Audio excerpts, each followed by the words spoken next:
Despite being a desolate, uninhabited canyon, it required specialized military forces to guard it. No one knew how deep the valley actually went, nor what terrifying things might be hidden below. Just as Jeff was approaching retirement, his superior officer unexpectedly requested a private meeting. What he never anticipated was that this conversation would change his life forever. Soon after, following his superior's arrangements, Jeff was airdropped into a remote, uninhabited zone. The previous guard told him that the watchtower before him would be his post. Inside, he would find all necessary supplies, but notably, there were no communication devices. Apparently, during his guard duty, Jeff was forbidden from having any contact with the outside world, and even communicating across the canyon to the other side was strictly prohibited. It was then that Jeff noticed another identical watchtower not far away, with a woman stationed as its guard. Seeing the canyon equipped with various heavy weapons, Jeff felt a vague sense of unease. Though he had expected his guard duty to be fraught with danger, his days instead passed with surprising monotony. Jeff could only pass the time by growing flowers and plants. But in the dead of night, the canyon before him left him feeling somewhat disoriented. One day, Jeff had a sudden impulse to look toward the opposite tower,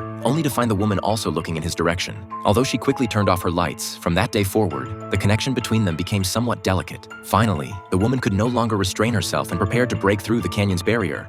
But she was directly rejected by the man. Seeing the tactics she employed, Jeff realized she was no ordinary person. As it turned out, she was a notorious professional assassin who had fled to the canyon as a temporary refuge after killing a dangerous target. From then on, the two began to communicate, sharing wine and playing chess each night, finally bringing some vitality to their boring lives. But they still had one unsolved mystery. What exactly was in the canyon, and why were elite forces assigned to guard it daily? Finally, Jeff could no longer contain his curiosity and planned to find the woman to investigate together. But unexpectedly, halfway there, the steel cable was suddenly severed by something. Watching Jeff slowly disappear into the mist, the woman immediately rushed back to her watchtower, grabbed her weapons, gathered her equipment, and faced the fog-shrouded canyon, unhesitatingly leaping without a second thought.